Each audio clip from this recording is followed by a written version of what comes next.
Well, as people get logged in here, we'll go ahead and get started. Again, just thrilled that you're here to join us today. Thank you for being with us. I'm Justin Clifford. I work at Bereave. I will be your host today.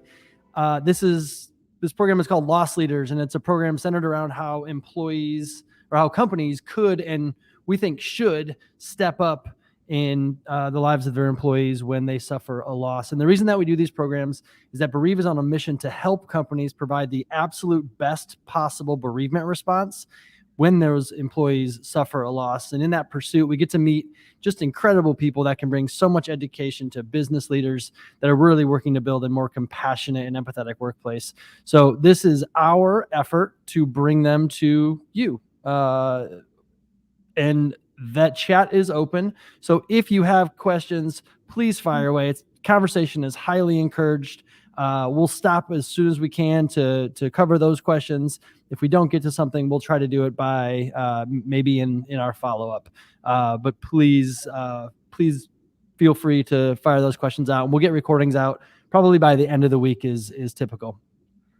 So now you're here for Ashley Jones. Ashley is the founder of Memento, a nonprofit dedicated to creating free grief resources and community tools, also supporting teams in the workplace through grief and empathy training, and because there's a lot, preserving memories for families facing a terminal diagnosis at no cost to the family, by the way. Ashley turned her own mourning into mission and now dedicates her life to helping others. And that includes nearly 150 families, over 7,000 individuals, 100 plus business leaders that her organization has touched. And if that weren't enough, Ashley has a new book coming out that you can actually help fund through Kickstarter if that is of interest. And we'll make sure that information is included in our follow-up. She's really poised to continue the impact that she's made and build on that. Ashley, welcome to Loss Leaders. Thanks, Justin. I'm so happy to be here. Yeah, thrilled you're here. We've gotten to know each other over the past year, and you've been very busy, and I'm glad we've been able to make this happen. It's a thrill to have you. So can you start real quick? Just give us the elevator pitch on Memento. Yes. Memento Foundation is a nonprofit on a mission to revolutionize the way we heal in grief. And so we do that by meeting people individually where they are. And that's, for those who are facing a terminal diagnosis, who have the time, we show up, photograph their loved ones, preserve memories, and give them beautiful photographs, which are a research-based support tool and proven help for people in grief. We do that community-wise by providing tools and resources to engage the community and encourage people to show up with us so that we're not the only ones showing up. And then corporately, we do that through our corporate care program, giving leaders and teams grief and empathy training because no one is taught how to grieve. And that is a big problem in our world. Sure. Totally. Super helpful. I want to come back because there are a couple of different offerings, but I think maybe we'll get a little bit more of the understanding of the array of what Memento Foundation does, just through maybe a little bit of the background story. Can you talk about why you decided to make this your life's work? Sure. My husband and I had a daughter. My husband and I were just married a year. We got surprised with a pregnancy, just celebrated our 2nd year anniversary when she was born. And we were told, you have a healthy baby, go home, enjoy life as a family of 3. And at 1 month old, I noticed something wasn't quite right. And then by 2 months old, we had gotten a terminal diagnosis of spinal muscular atrophy, which is really similar to Lou Gehrig's disease, but in babies. So muscles degenerate and there's no cure. So we knew that we would be lucky to see her first birthday based on the prognosis and all of that. And so my husband and I were like, all right, we have to figure out how to make the most of this, right? And so we don't want to waste the time that we have with her by being depressed and grieving in advance when she's still here. And so how can we show up and be the best parents that we can be through the very end? And what we realized was even beyond, right? So we reached out to a researcher who helped double our daughter's life. So we didn't have to say goodbye until she was 21 months old, which was such a huge gift. Like, for those parents out there, know, 10 months old versus 21 months old, you get a lot more personality in that second half. So that was just a huge gift. And then we actually chose a natural burial for her, and we dug the hole and buried her ourselves. And that was kind of like our last final act as parents, of tucking her in one last time and making sure that she was well cared for through the very end, even beyond her life, right? So at that point, then it was just my husband and I, covered in our own snot and tears, trying to figure out what to do with ourselves and our lives. And he went back to work. I had been a stay-at-home mom and caregiver because her needs were so intense, that I stayed home and did that. And yeah, I was like, what do I do? And someone had gifted us a professional portrait session, and those photos were the most helpful tool I had in my grief. And, at first they were so painful, I had to turn them face down throughout the house. But after a week or two after she died, I missed her so much. And I just wanted to see her big blue eyes again and the cheeky smile and all of that. And so I turned them up one by one. And throughout that first year, I just really sat with them. And sometimes I would ugly cry. Sometimes I would wail and mourn and, let out all of the feelings that I had. Other times I would just sit and tell her how much I missed her. There was one photo in her room that I would go into and just say, "Good morning, sweet girl," like I always greeted her when she was here, and so it gave me a way to continue that bond and attachment and connection with her even after she was gone. So that was really powerful. Those photos gave me a way to hold her, right, when she wasn't here to hold, and created that tangible connection to kind of let my brain make sense of it all. And yeah, and so honestly, that's how it all started. Was I just wanted to give that gift to other people. And so anyone I heard of facing a terminal diagnosis, I was like, please let me do this for you for free. I'm a photographer, I'll do this. And most people took me up on it, and every family had an amazing story of impact, that inspired me to do the next one and the next one. And then finally my husband was like, "Ashley, we're going to go bankrupt, please stop." And so he's like, "Yeah, I love you and your giving heart, but you can't keep giving it all away." And I was like, I think I can. I need to start a nonprofit and invite other people to help me do it. So Yeah. Yeah, that's an incredible story. Thank you for sharing that. You told me a while back when we met about how your training of photographers kind of began establishing a corporate training offering. Can you talk a little bit about that? Because you were going into these families specifically, and there was a story that you told me about talking to one of the, I think it was the mother in a family sitting on a yeah, bench. yep, Can you tell that story a little bit, yeah, and we'll use that to kind of move into the sure. corporate side of things? Yeah, and to your point, we just started with photography, right? So when we launched, it was known as Love Not Lost. We've since rebranded, but as Love Not Lost, we were just photographing people facing a terminal diagnosis. And then we started recognizing different patterns. So I have ADHD. I'm a helper. I'm a Virgo. All the things. So I was like, I'm starting to see things that I know I can help fix. And so one of the things is all the families that we were showing up for said similar things of, my family is getting tired of helping, my community is disappearing, people aren't showing up for me, or they're saying these hurtful things, or they're not doing what we need them to do, or whatever. And so that's when it was like, okay, we can add this community support element to the nonprofit and kind of fill in these tools and resources and really empower the community. But when I showed up for this woman, her husband was on hospice. She had twin daughters who were playing at the park. We had just finished the session. It was beautiful. And her husband went to sit in the car because he was exhausted, and he was very close, and in a lot of pain, and very, very close to the end. And so he was exhausted, but he wanted to let the girls play. So he said, "I'll just go sit in the car." And I'm sitting with the wife, and we're watching the girls play, and I just did a quick check-in with her and I said, hey, like, how are you doing? Right? Because everyone obviously is concerned about your husband. They're Mm-hmm. concerned about the daughters, but tell me how you're doing. And she said, I'm literally just trying to stay alive right now. Mm-hmm. And I was like, well, that makes sense, right? Your husband's dying. You have two twin daughters, and they're kind of like at the age where they might understand, but not fully understand. And there's probably a lot of explaining to do.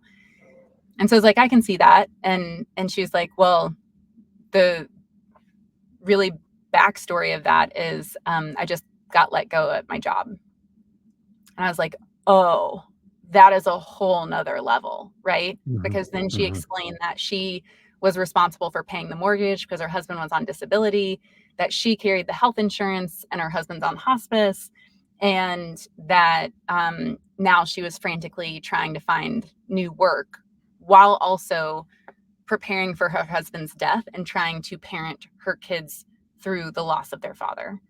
And I just sat there in shock. And I was like, surely your company didn't do this knowing your situation, right? Mm-hmm. And so I said, did your company know? Like, did your leaders know that, what you were going through? And she said, yes, it was a mass layoff and I was just a number. Hmm. And I was like, oh my gosh. I was like, this is so horrible.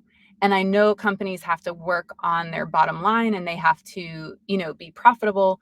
But at the same time, there has to be a better way, right? For Mm-hmm. her to feel like Mm-hmm. she was just a number and then now frantically looking for work to take care of her dying husband and her two daughters. And so that one was really for me the kind of like, whoa, what, how are leaders interacting with people who are going through a terminal illness / dying at, throughout their working career. And I started listening and I started paying attention and I just heard, like, I'm sure as you have and you've shared on LinkedIn, right? Like terrible story after terrible story after horror after horror. And you're like, oh my gosh, like what is happening in the world? Like, are these people not humans? Right? Like how are numbers more important than people? And so for me, it was like, okay, we can show up and we can help. We can teach empathy and grief and just bring a level of understanding to leaders in the workplace to support them, to give them, again, it's like no one's teaching this, right? So in the same way that community around people suffers, leadership and interactions at work suffer as well because people don't know what to say, they don't know what to do, and therefore they either do nothing or they do something horrific, right? Right. Right. And so for the people who do know, that's where you get to see the inspiring stories, right? Which you've shared some of those on LinkedIn as well, where these leaders come in and they're like, take all the time you need and they send meals and they, team members step up and take over some of the workload. Like there are those stories out there, but typically that only happens when the team or leadership has experienced a loss and they're very familiar with that feeling and process, and they have a lot of empathy to show up for their employees. Yeah. Yeah. Thank you for sharing that story again. And it's interesting because you have this conversation, you realize this thing is happening, and you say, "Hey, I'm just going to go start training on these things." Like, how does that unfold? Yeah. So I had already developed a trauma-informed training for my photographers. So any photographer who comes to us and wants to volunteer, we look, we do a deep, they have to apply, we do a deep, dive on their skills and reviews and stuff like that before we accept them. And once accepted, they go through a 2-day intensive grief and empathy training with me and our team. And we go through, regulating your nervous system, excuse me, regulating your nervous system, being aware of triggers for yourself and when your nervous system gets activated, how to regulate and how to co-regulate with others, creating safety for other people. So we have this whole thing that we feel is necessary before we send them out, before they step foot in front of a family, right? Because we want people to create, it's not just about capturing the memories, right, and preserving the memories. It's about creating this really safe, beautiful experience for the situation of life that they're in. And so I actually had a board member come through our, she had attended one of our photographer retreats and was just like, this is amazing. Can I bring my team to go through this? And this was back when we first started. And I was like, no, this is like very photographer specific. I know we teach some of the stuff that could translate, but like that might be a little weird. So I was like, but I hear you and I'll work on it. So I actually partnered with Ruth Cochran, who is a C-level executive coach and psychotherapist, to kind of take what I had created as the trauma-informed photographer training and pivot it and just make some adjustments to make it specific for leaders in the workplace. And so with her help, we created something specific for workplace life and culture. And then Carol, who's a teammate of mine, who's also bereavement certified, has added to it and just made it even better. So we're really excited. Yeah, no kidding. What great work. And it's the thing that draws me into asking you this next question is the fact that you see the front lines with families. You see the front lines with the photographers that are interacting with families. You see these support systems. You also see the corporate side, and you see leadership, and you're hearing. So you've got this very informed perspective that I don't think many people probably have. And so this is a little bit broader question in your mind, like what's the state of how we think about death in America?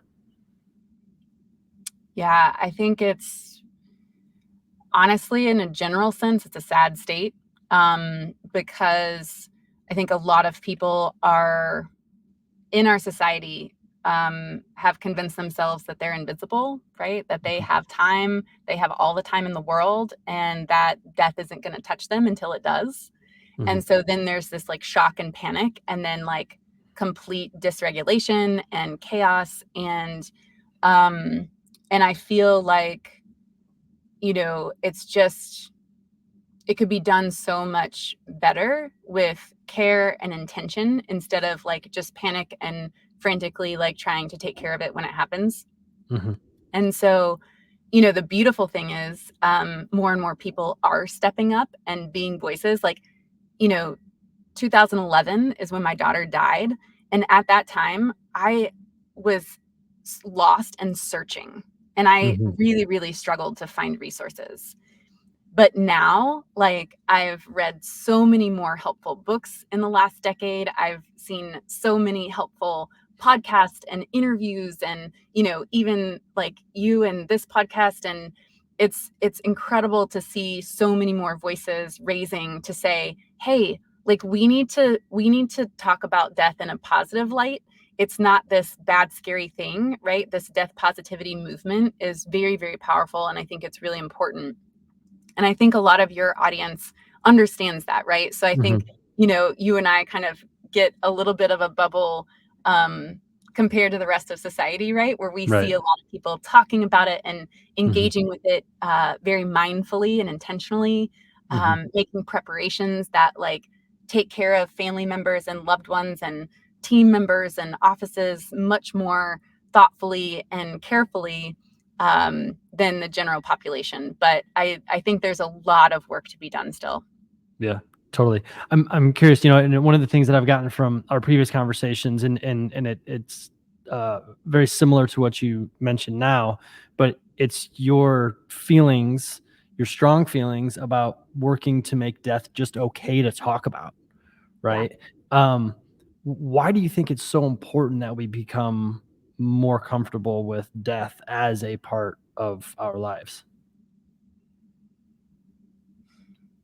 I think it's so important because death is a part of our lives, right? Like we're born and we die and we have this whole life, right? And people have been dying for thousands and hundreds of thousands of years, And so I think if we can bring death into the forefront of our mind and be very mindful about it and intentional about our choices and interactions, like death can really inspire us to live more fully, to love better, and to show up the way that we want to show up in the world.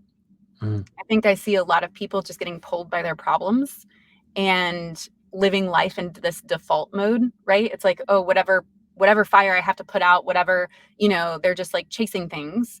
And I really feel like if we stop and say, I'm not guaranteed tomorrow and you're not guaranteed tomorrow. Like, Mhm. this conversation could be it, right? So Mhm. I'm going to show up and be present and be my full authentic self for you Mhm.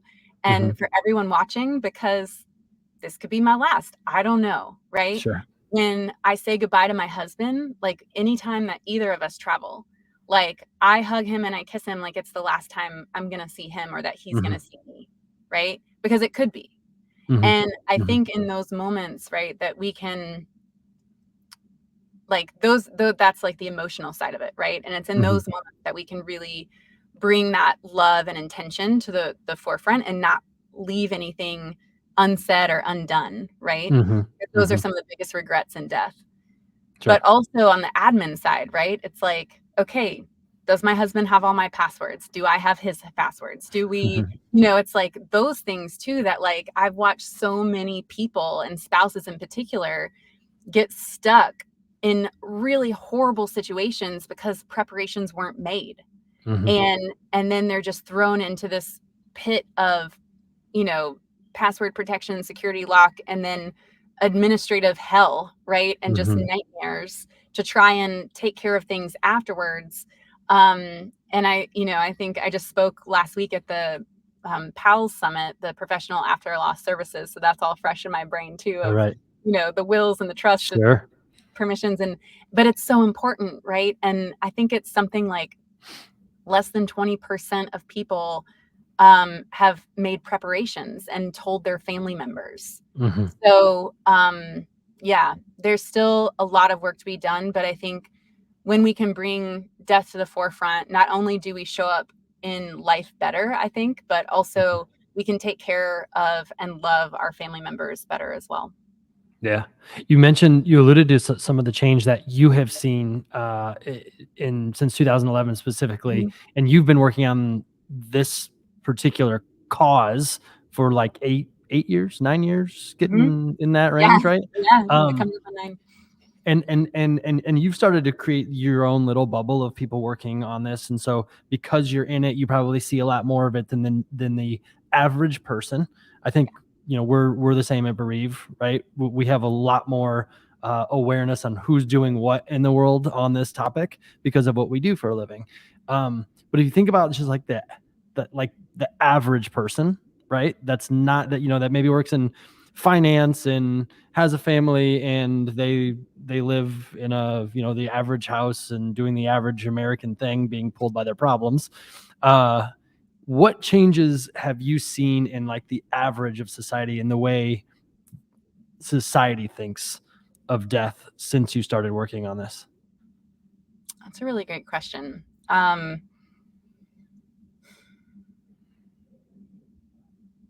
think I've seen a number of things. One, I think I've seen people abandon doing things just because it's the way that they've always been done. Like, Hmm. I think we're seeing less and less people choose burial and embalming because we're like, oh, that's a whole bunch of toxic chemicals that no one needs to touch because they're going in the ground, and it's okay that they rot and decay and give back to the earth the way that things were designed. Like, why did we do embalming? Oh, Hmm. it was because President Lincoln needed to go on tour after he had died so everyone could see him dead, like things like that, where you're like, oh, let's all be intentional, right? Of like Hmm. what we're choosing and what is um, important to us, right? And I think that's the change that I'm starting to see is people saying, oh, I want this, or I don't want that, or this feels good for my family, or my loved one has communicated this to me. And so, yeah, I think that's the biggest change that Hmm. I've seen is people saying, like, my husband and I, we just learned about natural burial like right before Skylar died. And we were like, Hmm. that feels amazing to us. Hmm. Like, Hmm. we had always felt like clear cut cemeteries were just a little depressing, right? And Hmm. it was just a Hmm. whole bunch of cement markers and, Hmm. you know, a natural burial, we got to put her in the woods. My husband and I are both very outdoorsy people. We love Mhm. hiking and being in nature. So that felt really good to us. And it was like, Mhm. no one in our family has ever done a natural burial. We Sure. were like, Sure. hey, we're doing this. And everyone's like, is that okay? Like, is that allowed? Can you just bury them without embalming and Mhm. in just a wood box? Like, really? What? Mhm. So anyway, I think there's a lot of more education too and access to information, Sure.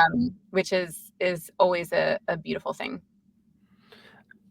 What do you think is driving it? And it might be the access to information, and maybe there's more of it, and maybe it's more accessible. But what do you think is driving some of the change you've seen, especially in the past decade, when there are, previous hundreds of years of not a ton of change, right? Yeah. Especially probably the previous, 50 to 75 years in that range.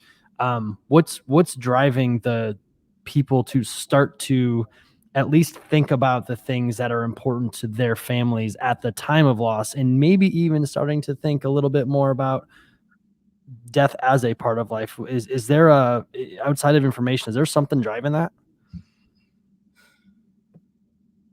I do think information is a key driver, but I also think social Mm. media has played, I mean, that's a part of access to information, but it's Mhm. different in that it's just information of sharing people's lived experiences in what Mhm. they're choosing.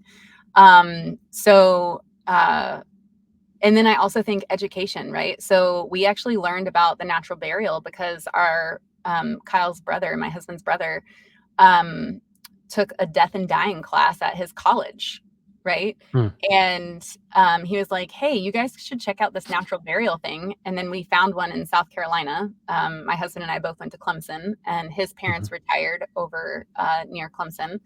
And we found a natural burial in Westminster. So if anyone Mm. goes to Ramsey Creek Preserve, you can go visit Skylar. But yeah, it was just one of those things that was like, wow, like I'm so grateful my brother-in-law had a death and dying class that Mhm. taught him about natural burials, right? Mhm. Mhm. Um, I've seen moms post about what they did to honor their kid at their memorial service. People sharing different stories of, oh, this is what I did as a ritual, or this is what I did for decorations, and people are like, oh my gosh, what a great idea, right? So it's also this Mhm. idea sourcing.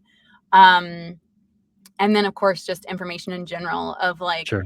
I don't have to rely on the one funeral director in my town to tell me what to do. I can now search the internet and find all these helpful resources and reviews, right, of Mhm. people I can trust, and choosing people to interact with and learn from in that way as well. Yeah, that's great. Little bit like vision mapping, some people Mhm. might call it. If you could flip that switch tomorrow, and all of society's Mm, relationship with death is the way that you would envision being optimal, let's say, mm. what does that look like? It's a beautiful world. um, I just imagine people waking up with so much more intention and gratitude of like, oh, my eyes open today and I'm still breathing, right? Like I'm so grateful for today, right? And starting there and then interacting with loved ones in a very intentional and mindful manner and going through the day with presence and awareness of when things maybe get dysregulating or when you're tempted to disconnect, being attached to your phone, things like that. Much more mindful presence, communicating the things that you feel, the things that you want to say, being true to yourself and doing your best to love and support the people around you. And then getting to the end of the day, having this full day, right, of Mhm. presence and connection. And yeah, like we can still tend to the things that we need to tend to with work or bills or whatever, right? But most of your human interaction and your own existence being a very present, mindful awareness, where you show up and live and love the way that you Mhm. want to. And then going to bed full of gratitude as well for a day full lived, to say, man, I'm so grateful for today. I hope I get the chance to do it again tomorrow. Yeah. Wow. Feels nice. Right? Feels nice. So let's think about steps to get there, right? Mhm. What can people start doing if they want to start making strides to having this uncomfortable topic welcomed in their personal circles and taking steps to have a day like that every day? I mean, the first, right, is just the mindfulness and gratitude practice of, and this is something that I've been really working on in my own life. So I'm, ADHD, I mentioned before, like Mhm. I'm constantly on lots of things in my head, right? Mhm. And so I tend to rush a couple things throughout my day, mainly eating being a big one, right? Mhm. Because eating to me was always like not a great time, I guess. Like it Mhm. wasn't this big family tradition where we all sat down and loved each other and talked around the dinner table. It was like, talking about the day's problems. And I remember as a kid, like, I'm kind of a picky eater. And so I was like, there was like anxiety around eating for me sometimes. And so, and then as a photographer, when you're shooting weddings, you have to scarf your food in 5 minutes Right. Right. because you have to get all the shots. And so I just realized like, wow, I do not eat mindfully at all. And I really rush through eating and I'm always the Mhm. first one done. And it's mildly embarrassing sometimes, how soon I finish before everyone else. But I've really tried to sit with my food Mhm. and even the feelings that I feel while eating, right? It's not even just about the taste, but like, what Mhm. state am I in? Like, Mhm. am I rushed? Am I nervous? Am I feeling anger because of something that happened just before this? And then, like, how can I regulate and come into a present place and like taste my food and enjoy the bites and savor it? Because when you're gone, like, you're not going to be tasting food anymore, right? Sure. And Sure. so it's stuff like that. Like, how can I interact with my husband right now in a way that honors him, that honors me, that honors what we're feeling, and communicates fully to get to a place of a loving Mhm. connection if we're not there already. Sure. And so how, like, I think the practice of mindfulness and awareness is a big one. So Mhm. doing that for Mhm. yourself. Gratitude practice is another big one. I know it's like a trend, but like it really has Mhm. incredible impact. And then I think, one of the things that, as far as like people getting to that place of living in that way, I think one of the things is not being afraid of death, right? Mhm. And to not be afraid of hard questions. So Mhm. I just did, yesterday, I spoke at this Connection Crew masterclass about deepening connection, right? And one of the exercises that we did was inviting people to share the name of a loved one who's passed away that had a significant impact on them, to share the name of their loved one, the relationship to them, and what impact they had and how they carry that with them today. And like, we don't really make space in our society to talk about people who've died, right? Sure. And Mhm. so that's another way that we can be very present and mindful and stay connected to ourselves and the loved ones who've already gone before us, right? Mhm. So it was so powerful. And to hear the stories, like people are like, oh my God, I didn't know I needed that today. Like, thank you so Mm. much. Like, that was Yeah. incredible. Um, and even in other talks that I've given, and just, we also have an event that's a Remember Walk where we encourage people to talk about loved ones on the walk with friends and family. And so those moments are really, really powerful because, again, we don't have those spaces in our society to do that safely. So when Mhm. you can create that for someone else and say, hey, like, I'm just curious, like, um, do you have a family member who's passed that you are missing or Mm. that you Mhm. want to tell me about? Because I'd really love to know more about those pieces of you.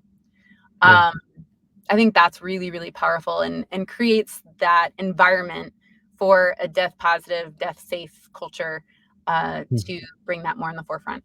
Yeah. I love that last one. Like would love to learn more of those pieces of you, like taking things a little bit deeper or a lot bit deeper Yeah. than some of the surface level relationships that we have, especially when things just get caught up in, work and relationships and those conversations that might be a little bit deeper than surface, but like they're not quite at the root in most Yeah. cases.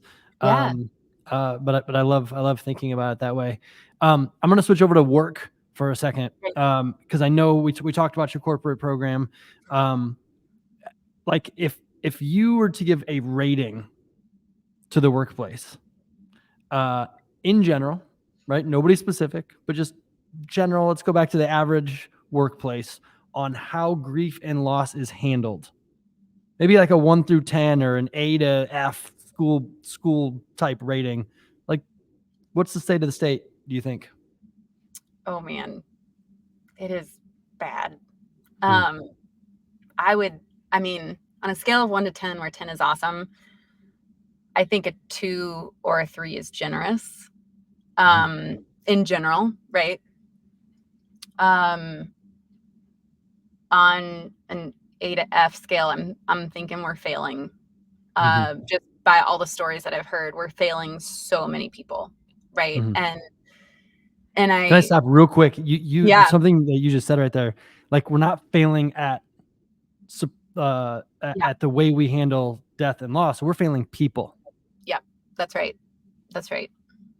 Can you say more? It, yeah, I mean, I've heard so many stories of people who are going through the absolute worst time in their life, Hmm. and their work, their boss, the culture, their team members somehow find a way to make it worse, right? Hmm. And they add trauma to an already traumatic experience. Um, and I've just, like, stories are just kind of like pouring in my brain right now, and Hmm. Hmm. it's so painful. It's so Hmm. painful. And every time I hear these stories, like, I feel like my chest just like Hmm. collapses, and it's like, oh, like, that is the last thing you needed, right? And Hmm. like, I feel Hmm. so bad for you, and like, it didn't have to be this way. Like, that's the worst part of it, is like, this is so preventable. Like, the Hmm. absence of love, according to Brené Brown, is suffering. And I just Hmm. love that quote, because it's like, sometimes we're suffering because of our circumstances that we couldn't help, right? But we can help whether there's an absence of love or not. And if the absence of love is suffering, then we need to show up in love to support people who are suffering. And oh, companies just get that wrong so Hmm. much. Hmm. Yeah. I feel like we could probably do I don't know, a whole week between the bereaved team and the Memento team with stories that we've heard. And again, there are stories of hope, and there are stories of people and companies that you could put on a pedestal to show off. Yes, absolutely But there. man, the scales are so tipped in the In opposite general, direction. yeah, Yeah. it's sad. Um, I want to hit Matt Trotsky's question here, so, Yeah. so that we don't. And he's thinking about businesses that are more comfortable. Um, in addition to mindfulness, have you found that values identification exercises might help people and businesses understand how death plays a role in both life and Yes. people at work? That is such a good question, Matt. Thank you for that. I actually have a whole section in my book on establishing your values, because it does make such a huge difference. Death is very clarifying. And that's one thing I love about death, because before Skylar, I say like my life was BS, like before Skylar, but also total bull, Mhm. because I cared so much about my clothes that I was wearing, what I looked like, what people thought of me, the car that I was driving, like all of that mattered. And I relied so much on external validation. And then when death hit and Skylar was gone, it was like, oh, life is really short, like really Mhm. short and really permanent. Like, you don't get a do-over, you don't get second chances. And And like, this life is my life, right? And so why am I living it for other people? Like, what crazy, like, how did that crazy idea get planted in me that I had to care so much what other people thought that I would live my life for other people, right? Mm-hmm. And so I, thankfully, you know, in my gratitude practice, like, as much as it sucked to lose my daughter at such a young age, I was 27 when she died. I am so grateful that I got that lesson so early in life, that I had the freedom to abandon what people thought of me and live my life for me, and establish those values, right? Like, courage and bravery are huge values of mine. Mindful and honest communication, you know, leading with love and showing up in love in everything that I do. And death really helped clarify that. So I think, you know, these also translate to businesses, right? So a lot of those values overlap into the values of Memento Foundation.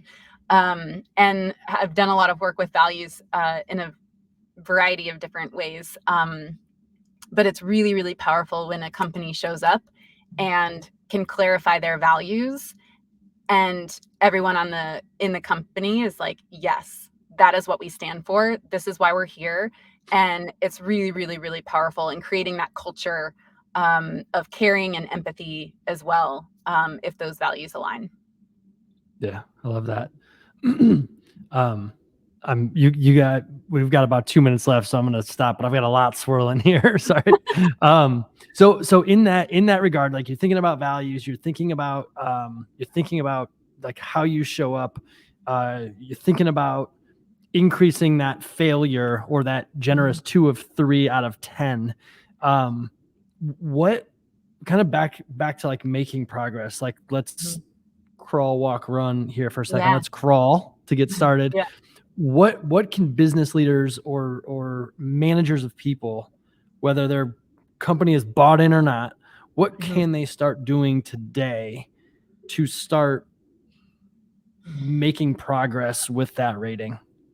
Yeah, I think first and foremost, they need to listen to their people, right? And have active, honest feedback chains where and feedback loops where people are constantly being heard and listened to, that they have the freedom and the safety to speak without repercussion, to give honest feedback, to say, hey, this is where you guys kind of messed up, right? Without worrying if they're going to lose their job by saying so. You know, really having leaders listen and make changes accordingly based on what their team is saying is really, really important. The other thing I think, you know, when I think about grief and empathy and some of, you know, what we teach is like, when you know better, you can do better, right? So like, be proactive on your education. If you haven't been taught how to support people in grief, or be a leader in a time of chaos, or, you know, things are dysregulated and horrible, like through the pandemic, then, you know, seek out resources, hire us, we'll do a workshop for you, you know. There are so many consultants out there who are, again, so many people rising up to say, hey, we see this problem, we want to help. Like, we're not the only ones. So find someone that connects with you and your values and personality and style, to get that training, to get that education. You know, like, again, there's even free stuff on YouTube and different courses, different summits, different things that people can learn from and engage with. And then I also think that, you know, empathy is huge in the sense that, like, I think part of why leaders fail is because they have never experienced the significant loss to the degree that some of their team members may have. And so they, you know, maybe don't get it. And so they are just acting on in their head space, right? Of like, oh, well, this makes sense on paper, so we're going to do it this way. Or this is our policy, so we're going to do it this way, right? And so really trying to challenge leaders to get into their heart space, which is hard. You can get a therapist to help you if that's something that you struggle with. but really getting into the feeling and saying, if I were going through this, right? If this were my mom that had died, if this were my son who had passed away, what would I want? What would I need? And how can I make that available to everyone in my company, right? Because, you know, you hear the average bereavement leave is 3 days, right? Mhm. I promise you that if you have a person on your team who lost a child on a Monday, you do not want them back at work on Friday, right? Like they need time, they need space, like they're not going to be productive. They're probably going to be disruptive to the workplace, honestly, and rightfully so, right? Like they're in a state of complete and utter devastation. And so that's where it's like, can we please balance this humanity with the bottom line, right? Mhm. Can Yeah. we create more generous policies? Can we create cultures that really uplift and support team members, knowing that when people are cared for, they become super awesome employees and very loyal and very like almost brand ambassadors, right? Because people talk outside of work. And so, Sure. you know, Yeah. we hear all the stories on LinkedIn where it's like, oh man, my boss at this company did this and it was awful. And you're like, oh gosh, that's terrible, right? Yeah, So, and you click on it and to see who that boss yes, was. yeah. It's like, where And the was that opposite is company? true, Yeah, right? People talk about it sure. like, oh my gosh, my boss, Mhm. like when I got cancer, like it gave me this, gave me that. My team stepped up, like all of this happened. And you're like, where's this place? I want to work for it, right? Like that's Mhm. Mhm. amazing. And I think as we move forward in this next, you know, era, I really think that that's going to be the differentiator in retaining amazing talent is, do we have an emotionally healthy work environment? Do I have a boss that has a high EQ who can care for people and provide and meet our basic needs in a loving and supportive way? Yeah, love it. Ashley, you're a hero. Thanks a ton for being here with us today. Can't thank you enough for the work that you do, your willingness to join us. Really glad for your friendship. Likewise. And for the rest of you, if change at your workplace on this topic is important to you and you feel like you want to help make change, feel free to hit us up. We can get you to Ashley. We can talk to you about Bereave. We can probably point you in a lot of different directions that are neither of us, as long as you're willing to stand up and make some change, and we can help you. We'll be back. We've actually got a reschedule from earlier this month. On November 13th, we'll be back with Lance Reynolds, who's a people leader at US Foods, who has a reputation. I've been in a meeting with Lance's people. He has an incredible reputation for looking out for his people. He has built loyalty like you wouldn't believe. But he also has a book coming out called The ROI of Giving a Shit. Yes. So it's going to be a great conversation with Lance. We're really looking forward to it. Ashley, thank you again so much. We'll see the rest of you on November 13th. Until then, be well. Awesome. Thanks, Justin.